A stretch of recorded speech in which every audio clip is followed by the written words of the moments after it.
Lusot na po sa Kamara ang resolusyong humihimok sa NTC na suspendihin ang prangkisa ng SMNI. Samantala, dumulog naman sa Korte Suprema ang mga kabiyak ng mga host ng SMNI na nakadetain sa Kamara. Pinagtibay na sa plenaryo ang resolusyong humihimok sa National Telecommunications Commission na suspindihin ang prangkisa ng SMNI. Naka! Sana po ay suspindihin nyo muna habang tinitingnan natin lahat po. Sino ba itong ano na ito? Na nangyayari. Sino ba itong nagsalita na ito? Original ba ito? Aprobahan ito ng House Ganda Committee ng on ilong Legislative... Yung pala ibig sabihin mo ng original banat ba? Hindi kasi malay mo, merong hindi. Sino yung na yun? Nagsalita na yun? Si PBA representative? Na habang Sino Grales?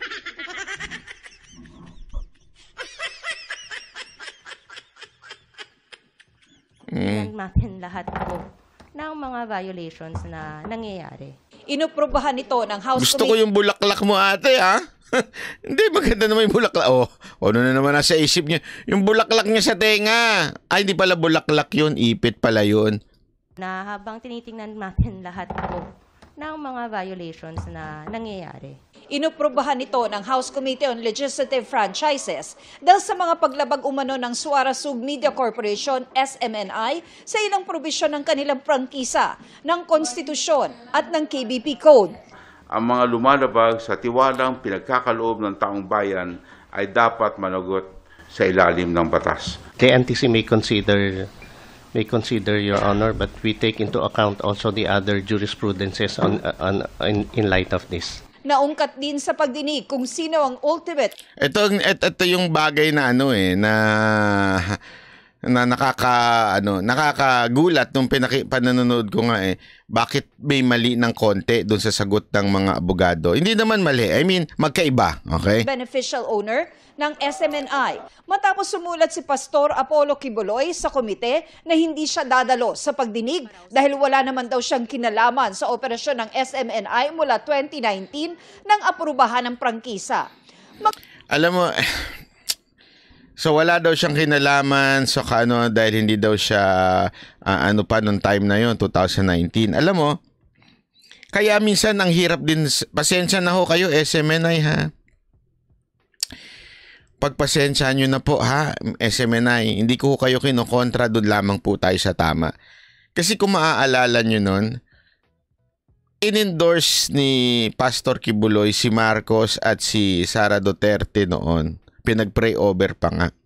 Tapos after how many days, I think weeks or months, biglang sinabi ni Kibuloy na hindi niya ini-endorse si Marcos, si Sara Duterte lang.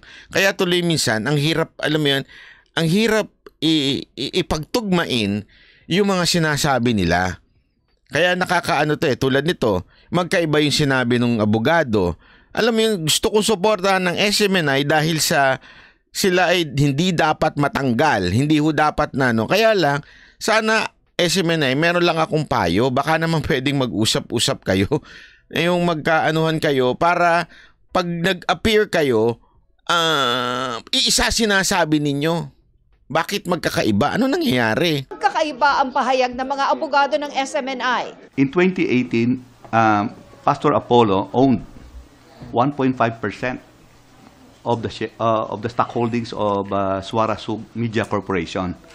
But sometime in 2021-2022, he donated his shares to the cooperative.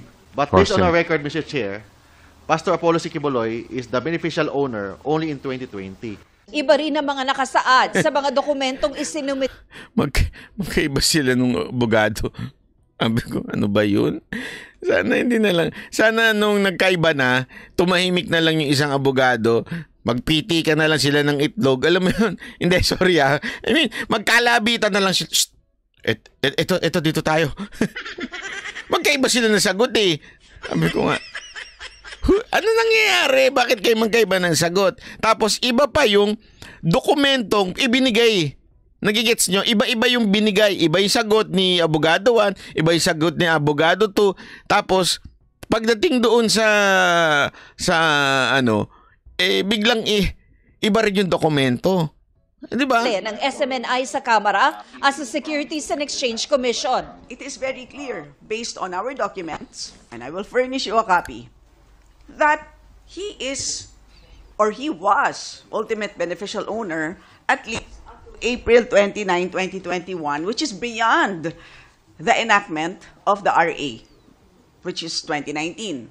Yung totoo po, yung sa SEC po. So fake ho yun na dito. Hindi man fake po. Maybe nagkamali yung nag-file po. Hindi po ba Kamali yung nag-file.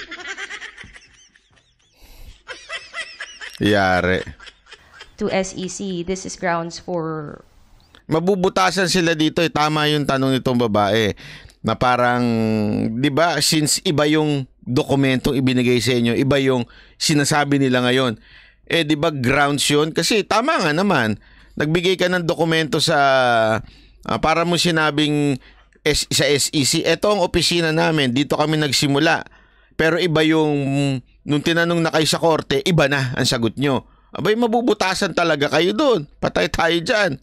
cancellation because SEC. of fraud. Yes, Mr. Chair. Any document that appears to be fraudulent or false or contains false statement. O, sabi tuloy nito isa, hindi ko napanood to ha, ewan ko kung totoo itong sinasabi ni isa, pero confirm nyo na lang. Yan din ang sinabi ni Atty. Sal Panelo na dapat mag-usap muna sila kasi iba-iba sagot nila. Oo nga yun nga yung nakakaano dun Alam mo, syempre, tayo, we still support SMNI.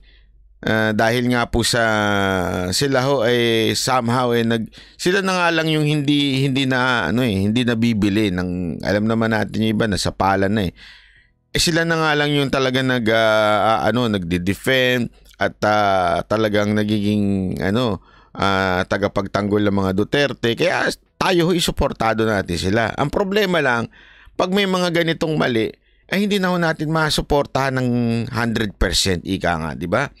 Kasi mali-mali na Sana naman po mag-usap muna kayo, kwentuhan muna kayo, magkape-kape muna kayo.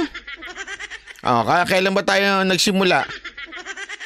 Parang bago, simple lang yan Parang pag-aarap kayo sa immigration. Magbabarkada kayo, di ba? Pupunta kayo na isang lugar. Kailangan mag-usap-usap muna kayo, alam nyo yung sagot nyo. Saan kayo mag-hotel? Kung sabihin nyo, magkakaiba kayo ng hotel, pero magkakaibigan kayo, magkakasama kayo. Papalpak talaga sa immigration nyo, ma-upload ka. Hindi ka mapapasakay, di ba? Kailangan mag-usap-usap muna bago pumasok ng immigration. Submitted in support of filing of articles of incorporation or any amendment that constitutes fraud in the procurement and may be cancelled, Mr. Chair. Iimbitahan ulit ng komite si Quiboloy sa susunod na pagdinig. Naungkat din ang umano'y partnership ng SMNI at ng TV network ng gobyerno ng China. This is very dangerous, no? Alam naman natin ang linalabas ng China ngayon, lalo na sa West Philippine Sea, ay puro kasinungalingan. Nilinaw ng SMNI na hindi pa pinal ang kasunduan pero ongoing na raw ang video sharing nila. Iniulat din ng SMNI sa komite na sinuspindi na nila si Jeffrey Celis at nireprimand si Lorraine. Sabi nito isa, ang mali dyan advice bakit dalawang lawyer o nagre-represent. Okay lang naman dalawang lawyer. Kasi minsan talaga ganun dalawa, tatlo. Kaya lang dapat dyan, nag-uusap. Yun talaga ang totoo dyan. Dapat nag-uusap talaga sila. Ay, nako. Okay. Badoy. Nakadetine pa rin at naka-hunger strike ang dalawa. Eto pa, tapos eto pakinggan ninyo itong panoorin nyo lang itong part na to. Medyo napataas din ang kilay ko ng konti dito nung napanood ko itong part na to. Sa kamera. Emosyonal si Badoy nang tumanggap ng mga bisita kanina. 6 days, 24/7. Walang kain, tubig lang. Sumulat si Celis sa komite para palayain siya. At saka buko juice. Yun ang sinabi ni Badoy, sir Dahil hindi na raw makakain ang kanyang ina. Bago ang Pasko, para makauwi sa aking ina at sa aking mga anak. Nagsorry rin siya sa inasal niya sa nakaraang pagdinig at sa Tapos sinabi din niya kung sino yung source niya. hindi pag-check sa tinimbre sa kanya tungkol sa maling impormasyong may 1.8 billion peso travel fund ang Kita niyo itong part na to? Dito yung sabi ko nga, oh my golly. Dun ka mabubutasan Bakit to? Sinabi niya, nagsorry na siya ngayon Sinabi niya kung sino yung source niya, nasabi niya hindi niya sasabihin dahil yun ay naayon sa batas, pero sinabi niya rin pala. Pangatlo, inamin din niya na hindi niya binerify yung o vinet yung information na nakuha niya. Sabi ko, oh my golly, why? Why oh why? 'Di ba? That is a basic, it's a basic, 'di ba? Sa basic po 'yan pagdating sa mainstream media, especially if you are a TV host, basic po 'yan. Pag meron dumating sa iyo na balita at ikaw ay opinion maker, dapat mong i-verify kung totoo o hindi. Masusunog at masusunog ka pag hindi mo binerify yan. Patay ka talaga dyan. Di ba? Yun ang sabi ko, bakit naman ganun ka, Eric? Dapat nag-bet ka muna. Tapos eto ngayon, sabi niya, hindi niya papangalanan. Yung pala, pinangalanan din niya pala niya. Paano talaga mangyayaring ano niyan? Speaker. Binanggit na rin niya ang kanyang source sa Legislative Committee Chairperson. A name was given. So there is a source. Yes, there is a source. Okay, and I will have... Sabi nito, hindi po sinabi yung source, kinonfirm ng SMNI. Okay? Kaninang hapon, pinalabas lang ng Congress. Actually, weird nga eh. Yan din yung nakikita ko. Dahil pinanonood ko yung SMNI, yung mga news ng SMNI, walang sinabi. Okay? Hindi daw. Pero pag pinanood ko naman yung mga ibang balita, I think even UNTV binalita na inamin. So ano ba talaga? Okay? Although sa akin, it's just a small matter. Sa akin dapat talaga hindi niya aminin. Bakit? Nasa batas yan eh. Nasa batas yan, ang source hindi dapat inaamin. To protect your source. Media ka eh. So ako, naniniwala ako na tama yung sinabi ni Ka Eric. Tama yung abogado niya na sinabi, hindi namin pwedeng ilabas yung source namin. Correct siya dyan. Sa tingin ko 100%. Nasa batas po yan. Bawal ho. Hindi ho pwedeng pilitin. Korte lamang ang pwedeng magsabi at sabihin utusan ka dahil merong national security reason kung bakit kailangan mo sabihin. Okay. Yun. Alright? Pero ang problema natin dito yung pag-amin niya, sana hindi na lang niya inamin. Ewan ko kasi nasa news eh. Sana hindi na lang niya inamin na kesyo na hindi niya vinet, 'di ba? Sabi nito, Banat Bay, mag-research ka muna bago ka magsalita tungkol kay Ka Eric. Nag-research nga ako. Ano ba sinabi ko? 'Di ba sinabi ko nga? Sinabi ko nga iba-iba nga ang balita. Ano ba? Ikaw mag-research kaya. Wag lang isang side ang pakinggan mo.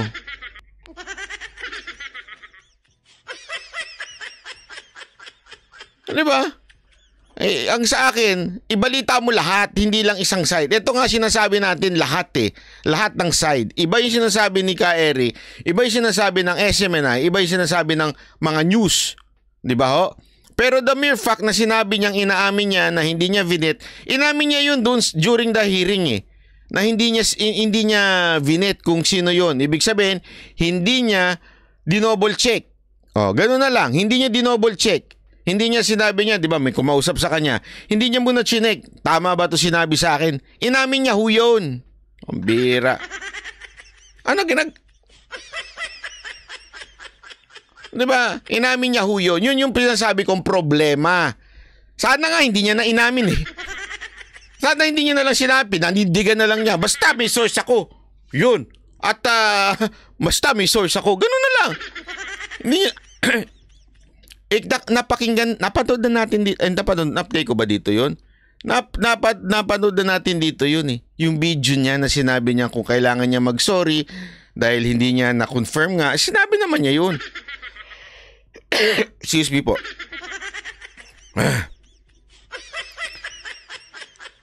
Pero sa akin, gayong paman may sablay man siya na hindi niya dinoble check yung kanyang source. May sablay pa man. Hindi yun sapat para tanggalan ng prangkisa ang SMNI. Okay? Sa akin ho yun. Ngayon, Kung itong SMNI may nilabag na batas at napatunayang may nilabag na batas, naku po, yari.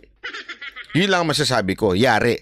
Sana hindi totoo na may nilabag silang batas. Kasi so far, ang nakikita kong problema na sinasabi ng Kamara na until now, hindi pa naman napapatunayan, until now, okay, ay may problema daw sa SEC registration. Sa madaling salita, simple-simple lang naman eh.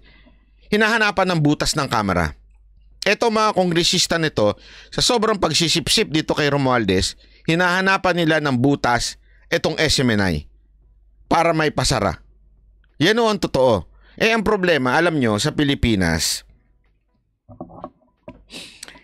ayaw man natin aminin, sa totoo lang, sa Pilipinas, kung gusto natin makahanap ng butas sa kapwa, kaya natin makahanap ng butas sa kapwa. Yun o talagang totoo dyan. Di ba ho? Halimbawa na lang sa mga vlogger, 'di ba? Yung mga vlogger. Oh, gusto mo mahanapan ng butas 'yan? Oh, tingnan mo yung mga tax niyan. Oh, 'yan o naman ang totoo. Kaya nga dapat dapat alam mo, siguraduhin mong ginagawa mo yung duty mo dahil kung gusto kang hanapan ng gobyerno ng butas, hahanap-hanapan ka ng butas niyan. Sa tingin ko, ganyan ang ginagawa ng Kamara. Hinahanapan nila ng butas ang SMNI. Ngayon, ang problema, pag ikaw ay may butas na kapiraso, yari ka. Kaya dapat tiningnan muna ng SMNI kung sila ay malinis talaga. Hindi ko alam. Again, wala pa napapatunayan. Hindi ko alam kung malinis ang papel ng SMNI, malinis ba ang tax ng SMNI. Sila ang nakakaalam niyan. Dapat nilinis nila yan. Or else, talagang since pinasok nila ang political arena, ibig sabihin po nun, it's no longer a matter of right or wrong. Ipupolitika ka. Depende kung sino nakaupo. Since kinontra nila ngayon itong speaker at itong Kamara, definitely hahanapan sila ng butas niyan.